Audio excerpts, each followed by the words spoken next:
유튜브로 읽는 박정희 전기 3권 혁명 전야 이승만 정권의 황혼 민중의 원망.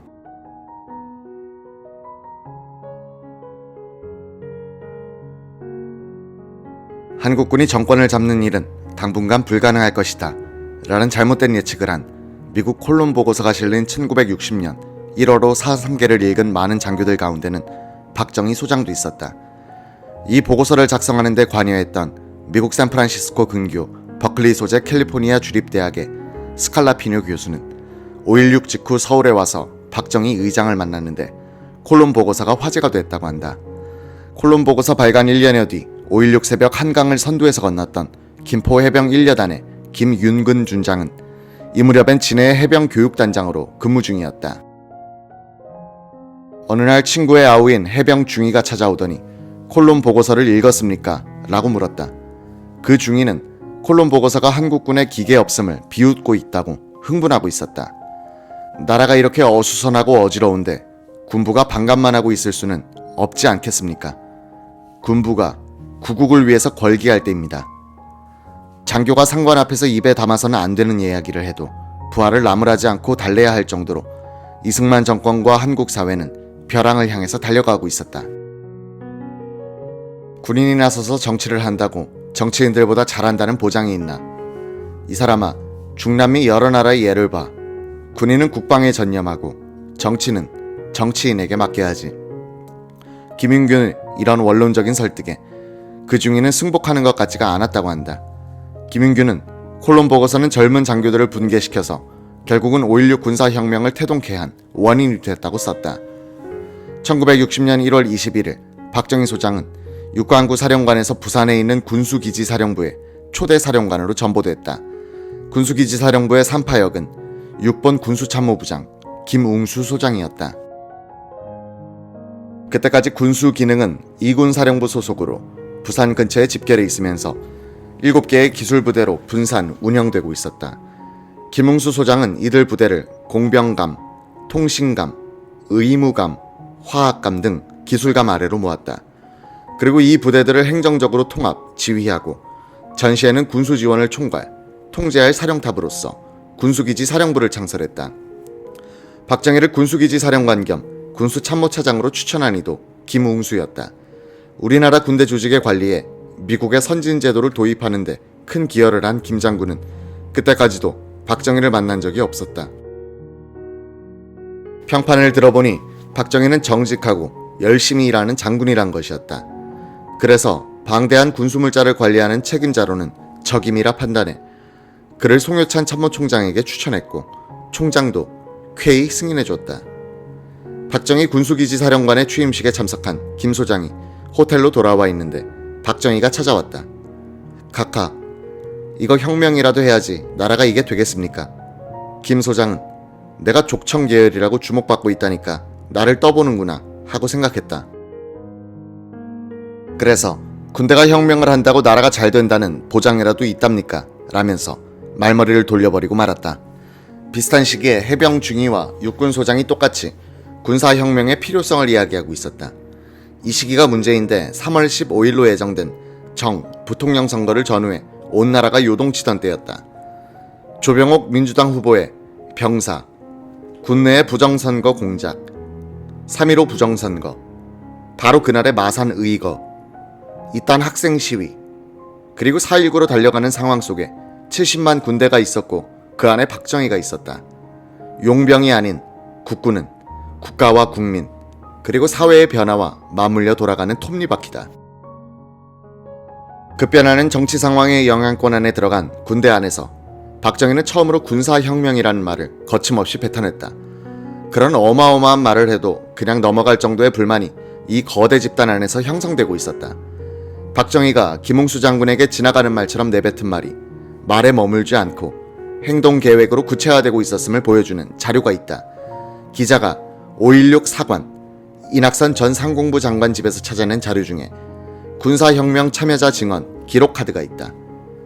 5.16 군사혁명사의 편찬 실무 간사였던 이낙선 중령이 수백 명의 참여자들로부터 청취한 증언이 연필로 기록된 200여 장의 카드는 혁명사 집필 때 1차 자료로 쓰여졌다. 이 카드에 의하면 최초로 군사혁명이 논의된 시기는 단기 4293년 1월이다. 그 요지는 이러하다. 박 장군은 서울 신당동 자택에서 김동화 소장과 만나 급진하는 민심의 동향과 결과적으로 군부에서 이를 수습해야 한다는 수습책을 논의하고 이를 추진키로 합의했다. 다음 날에는 김동화 장군 집에서 두 사람이 만나 해군, 해병대는 김동화 장군이, 육군은 박정희 장군이 각각 맡아 조직력을 갖추기로 합의했다.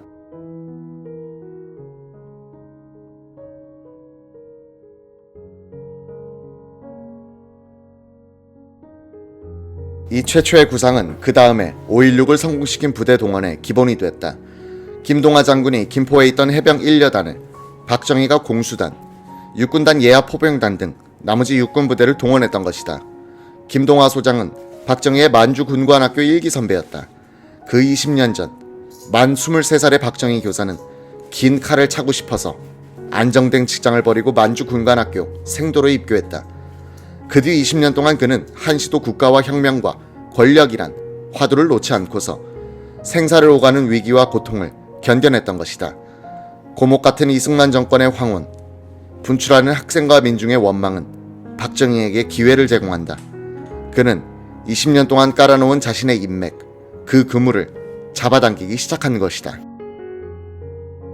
박정희가 공개적으로 언론 앞에 등장한 것은 군수기지사령관으로 부임한 직후의 기자회견이 처음이었다. 당시 부산일보의 군출입기자 김종신은 이런 관찰기를 남겼다. 박 장군의 걸음걸이는 작은 키와는 반대로 무척 육중하게 보였다. 시멘트 바닥에 움푹 발자국이라도 낼 듯이 힘차게 한 발을 옮기며 걸어왔다. 나는 팔뚝시계를 봤다. 이번 사령관은 또 얼마나 늦으셨누 하는 장난스런 심경에서였다. 시계 바늘은 정확하게 90도, 1분이 틀리지 않는 9시를 가리키고 있었다. 육중하나 느리지 않은 걸음걸이, 90도의 시계바늘, 이 두 가지의 영상은 그의 진로를 예견케 하는 것이었다.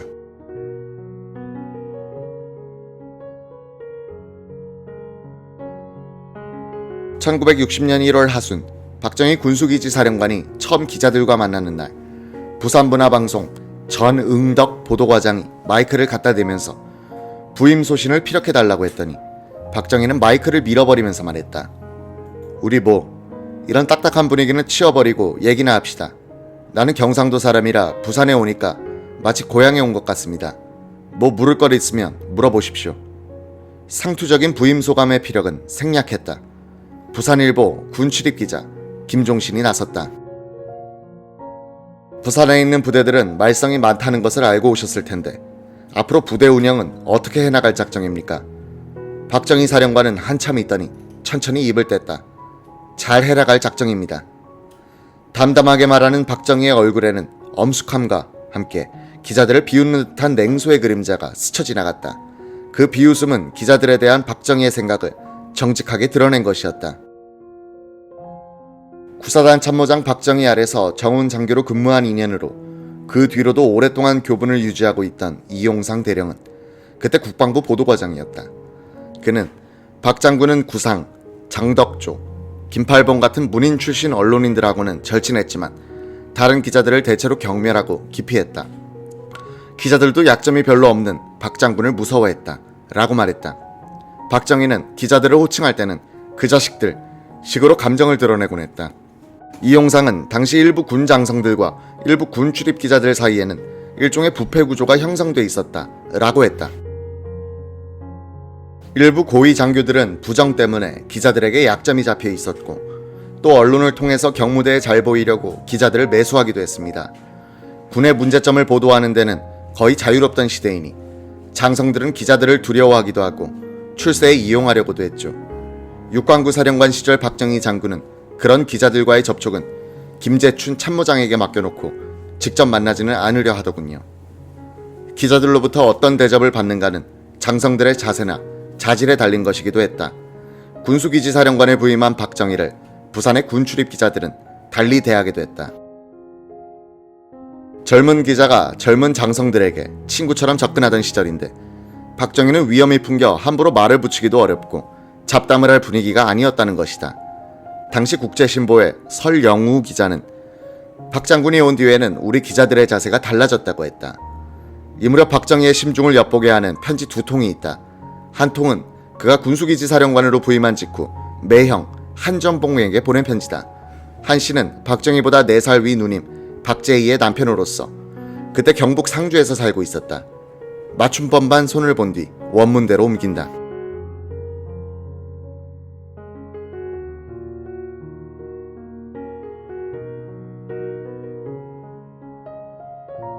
시하 한냉지절 기체망강하옵시고 누님께서도 안녕하시오며 용웅이 남매도 충실하다 하시오니 심행으로 생각하옵고 앙축하옵나이다. 저도 이번에 갑자기 명을 받고 이곳에 와서 어려운 일을 맡게 돼 매일 업무에 분주하게 지내고 있습니다. 하송하신 서신은 잘 배독하였습니다만 아시다시피 지금 군에서 장사를 한다든가 군을 상대로 사업을 한다는 것은 도저히 불가능한 일이고 덕이 형님과 같이 자본도 없고 사업 경험도 없는 분은 절대 가망도 없는 일이오니 기대하시지도 마시고 공연이 되지도 않은 일로 여비까지 써서 이곳까지 오실 필요도 없으니 단념하시기를 바랍니다. 물론 형님의 딱한 사정도 잘 아는 바이나 되지도 않은 일로 오셔서 딱한 이야기만 하시면 저만 마음 괴로울 뿐이니 이 점 양해해 주시길 복망하나이다. 70만 대군이 쓰는 물자 공급을 책임진 군수기지 사령부는 이권이 가장 많은 부대였다. 더구나 한정봉은 박정희가 교사직을 버리고 만주 군관학교에 들어갈 때나 광복 뒤 박정희가 고향에서 실업자 생활을 하고 있을 때 물질적인 도움을 많이 준 매형이었다. 그런데도 이처럼 매정하게 그의 부탁을 거절하고 있는 것이다. 이때 박정희는 쿠데타 구상을 구체화시키고 있었다. 목숨을 거는 독한 결심을 한 마당에 사사로운 부탁은 더욱 그의 안중에 들지 않았을 것이다. 박정희는 대통령이 된 뒤 박재희 누님이 서울로 이사오자 경찰관들을 집주위에 배치해 청탁자의 출입을 감시하도록 했다.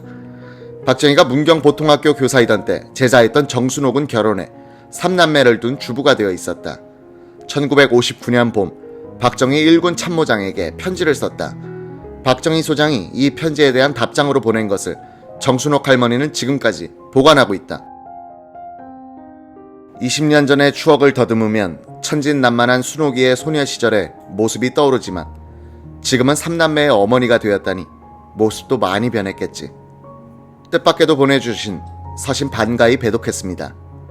대구에 있을 적에 순옥이 부친께서 찾아오셔서 순옥이 이야기도 잘 듣고 태영이 이야기도 잘 들었는데 그 태영군이 출정해 소식이 없어졌다니 안타까워하시는 부모님의 심정 무엇에 비할 것인지 순옥인들을 얼마나 슬퍼했을까.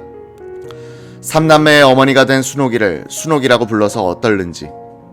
그러나 옛날 어릴 적의 생각으로 순옥이라고 부르는 것이 더 다정스러울 것 같으니 용서를 하시도록. 가끔 옛날 제자들로부터 편지를 받고 소식을 듣는 것이 가장 기쁜 일이라오. 그래, 부군께서는 무엇을 하시며 3남매는 모두 몇 살씩이나 되며 가정의 재미는 어떠하신지. 서울에는 나의 가족들도 살고 있으니 언제 한번 가족끼리 만날 수 있는 기회를 만들었으면 하고 있어요. 우리 집도 딸 형제를 가진 가정이 되었다오. 다음 기회에 가족 동반으로 옛날 이야기나 실컷 하도록 연락을 해주길 바라네. 친정 부모님들은 지금도 문경에 살고 계시는지. 사촌 보경군은 동네 병기학교에 있다는 소식을 들었는데 지금도 그곳에 있는지. 그럼 내내 안녕하시기를 축복하오며 상봉의 기회를 고대하면서 오늘은 이만 붓을 놓겠습니다. 5월 1일 박정희 배. 박정희는 대통령이 된 뒤에도 개인적인 편지나 봉투에는 절대로 대통령이란 직책을 쓰지 않고 박정희 배라고만 표기했다.